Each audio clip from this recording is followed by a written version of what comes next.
ರಾಜ್ಯ ರಾಜಕಾರಣದಲ್ಲಿ ಸಾಕಷ್ಟು ಕ್ಷಿಪ್ರ ಬೆಳವಣಿಗೆಗಳು ನಡೀತಿದ್ದು ಈ ಸಂಬಂಧ ಮಾತಾಡಲಿಕ್ಕೆ ನಮ್ಮ ಜೊತೆ ಶಾಸಕರಂತಹ ತನ್ವೀರ್ ಸೇಠ್ ಅವರಿದ್ದಾರೆ, ಮಾತಾಡ್ಸ್ತಾ ಹೋಗ್ತೀನಿ. ಸರ್, ಸದ್ಯಕ್ಕೆ ರಾಜ್ಯದಲ್ಲಿ ಕಾನೂನು ಸುವ್ಯವಸ್ಥತೆ ಹಾಳಾಗಿದೆ ಅಂತ ಹೇಳಿ ವಿಪಕ್ಷಗಳು ಹೇಳ್ತಿದೆ. ಹಾಳಾಗಿದೆ ಸರ್? ನೋಡಿ, ಕ್ರಮಬದ್ಧವಾಗಿ ನಾವು ನೋಡಿದಂತಹ ಸಂದರ್ಭದಲ್ಲಿ ಎಲ್ಲ ಕ್ಷೇತ್ರದಲ್ಲೂ ಒಂದಲ್ಲ ಒಂದು ತೊಡಕಿದೆ. ವಿಪಕ್ಷಗಳು ಇವತ್ತು ಏನು ಟೀಕೆ ಮಾಡ್ತಾ ಇದ್ದಾರೆ, ಅತ್ಯಂತ ಕಳಪೆ ಆದಂಥದ್ದೇ ಅವ್ರ ಕಾರಣದಿಂದ. ಅದನ್ನು ಸುಧಾರಣೆ ಮಾಡುವಂಥ ಕೆಲಸ ನಾವು ಮಾಡೋಕ್ಕೆ ಪ್ರಯತ್ನ ಮಾಡ್ತಾ ಇದ್ದೀವಿ. ಅದು ಒಂದು ಕಡೆಗೆ ಒಳ್ಳೇದಾಗುತ್ತೆ ಅಂತ ನಮ್ಮ ಭಾವನೆ ಇದೆ. ಬಟ್ ಹುಬ್ಬಳ್ಳಿಯಲ್ಲಿ ಸರ್ ಪದೇ ಪದೇ ಕೊಲೆಗಳಾಗ್ತಿದೆ ಸರ್. ನೇಹಾ ಹತ್ಯೆ ಆಯಿತು, ಈಗ ಅಂಜಲಿ ಹತ್ಯೆ ಆಗಿದೆ.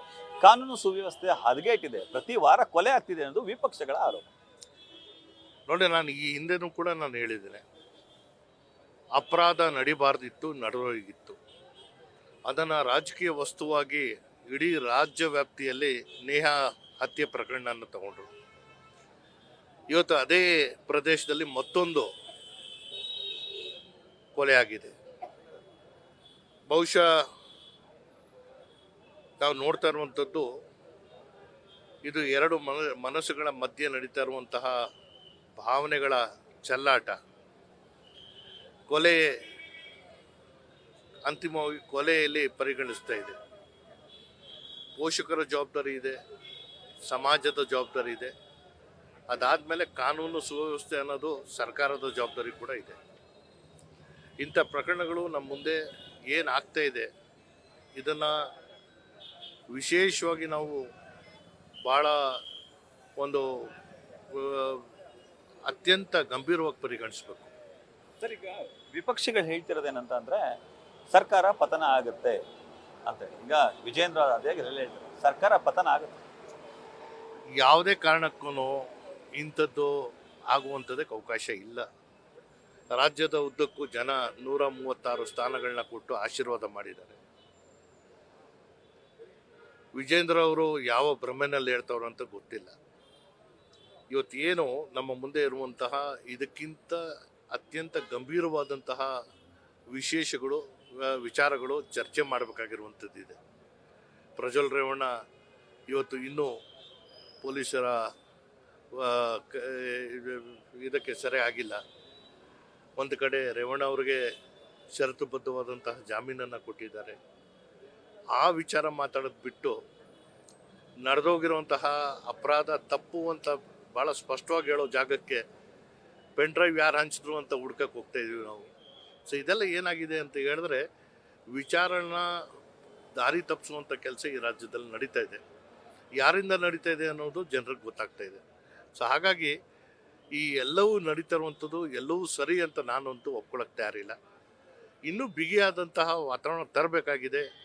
ಕಾನೂನು ಸುವ್ಯವಸ್ಥೆ ಒಂದೇ ಅಲ್ಲ, ಮನಸ್ಸು ಶುದ್ಧೀಕರಣ ಆದರೆ ಮಾತ್ರ ಈ ರಾಜ್ಯಕ್ಕೆ ಒಳ್ಳೇದಾಗುತ್ತೆ. ಬಟ್ ಪ್ರಜ್ವಲ್ ರೇವಣ್ಣ ಪ್ರಕರಣಕ್ಕೆ ಸಂಬಂಧಪಟ್ಟಂತೆ ರಾಜ್ಯ ಸರ್ಕಾರನೇ ವಿದೇಶಕ್ಕೆ ಕಳಿಸ್ಕೊಡ್ಲಿಕ್ಕೆ ಕಾರಣ ಆಯಿತು ಅನ್ನೋದು ಅವರ ಆರೋಪ. ಜೊತೆಗೆ ಅವ್ರು ಕರ್ಕೊಂಡು ಬರ್ಬೋದು, ಯಾಕೆ ಕರ್ಕೊಂಡು ಬರ್ತಿಲ್ಲ ಅಂತ ಕೂಡ ಪ್ರಶ್ನೆ ಇದೆ ಸರ್.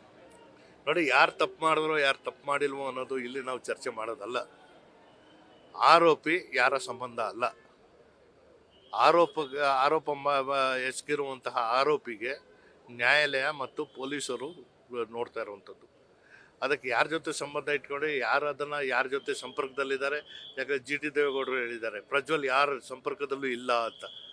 ಸೊ ಅದು ವಿನಾಕಾರಣ ಕಾಲಹಗರಣ ಮಾಡುವಂಥ ಕೆಲಸ ಮಾಡ್ತಾಯಿದ್ವಿ ನಾವು.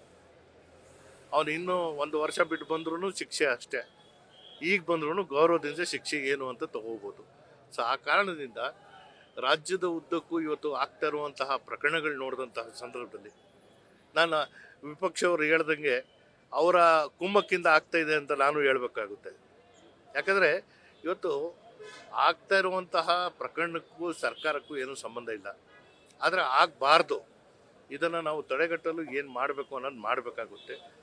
ಅಂತಿಮವಾಗಿ ನಾವು ಕೈ ಎತ್ಕೊಳ್ಳುವಂತಹ ನಮ್ಮ ಕ್ರಮಗಳು ಇಷ್ಟು ತೀವ್ರವಾಗಿ ಇರಬಾರ್ದು.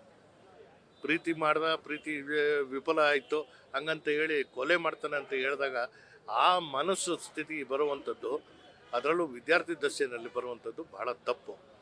ಈ ಪರಿವರ್ತನೆ ಮಾಡುವಂತಹ ಕೆಲಸಕ್ಕೆ ನಾವು ಒಂದು ಸರ್ಜರಿ ಮಾಡಬೇಕಾಗಿರುವಂಥದ್ದು ಅಗತ್ಯ ಇದೆ. ಈ ಎಲ್ಲ ಕಾರಣಕ್ಕೆ ನಾನು ಹೇಳುವಂಥದ್ದು, ಅದು ವಿಪಕ್ಷ ಆಗಿರ್ಬೋದು, ಆಡಳಿತ ಪಕ್ಷ ಆಗಿರ್ಬೋದು, ಇವತ್ತು ಯಾರ ಕಾಲದ ಯಾರ ಅಧಿಕಾರದಲ್ಲೇ ನೆನ್ನೆ ಯಾರಿದ್ರು ಅನ್ನೋಕ್ಕಿಂತನೂ ಸಮಾಜ ಸುಧಾರಣೆ ಮಾಡುವಂತಹ ವ್ಯವಸ್ಥೆಗೆ ನಾವೆಲ್ಲರೂ ಕೈ ಜೋಡಿಸ್ಬೇಕು. ಪ್ರಜ್ವಲ್ ರೇವಣ್ಣ ಅವ್ರ ಪ್ರಕರಣಕ್ಕೆ ಸಂಬಂಧಪಟ್ಟಂಗೆ ಸರ್ಕಾರ ಸರ್ಜನೆ ಮಾಡಬೇಕು ಅಂತ ಹೇಳ್ತೀರಾ, ಹೇಗೆ ಸರ್? ನೋಡಿ, ಪ್ರಜ್ವಲ್ ವಿಚಾರಕ್ಕೆ ಈಗಾಗಲೇ 195 ರಾಷ್ಟ್ರಗಳಿಗೆ ನಾವು ಏನು ಆರೆಂಜ್ ನೋಟಿಸನ್ನು ಕಳಿಸಿದ್ದೀವಿ.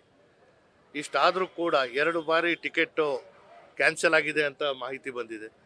ಅದು ಎಲ್ಲಿದ್ರೂ ಸೆರೆ ಹಿಡಿಯೋಕೆ ಏನೂ ಕಷ್ಟದ ಕೆಲಸ ಅಲ್ಲ. ಅದು ಮಾಡುವಂಥದ್ದಕ್ಕೆ ಮುಂದಾಗಬೇಕು. ಇದಾದರೆ ಮಾತ್ರ ಕಾನೂನು ಸುವ್ಯವಸ್ಥೆಗೆ, ನ್ಯಾಯಾಲಯಕ್ಕೆ, ಕಾನೂನಿಗೆ ಗೌರವ ಸಿಕ್ಕುವಂಥ ಕೆಲಸ ಆಗೋದು. ಇದಿಷ್ಟು ಶಾಸಕರಾದಂತಹ ತನ್ವೀರ್ ಸೇಠ್ ಅವರ ಮಾತುಗಳು. ಕ್ಯಾಮ್ರಾ ಪರ್ಸನ್ ವಿನಯ್ ಜೊತೆ Ravi Pandavapura, news first, Mysuru. News first ನಿರ್ಭೀತಿಯಿಂದ ನಿಮ್ಮ ಪರವಾಗಿ.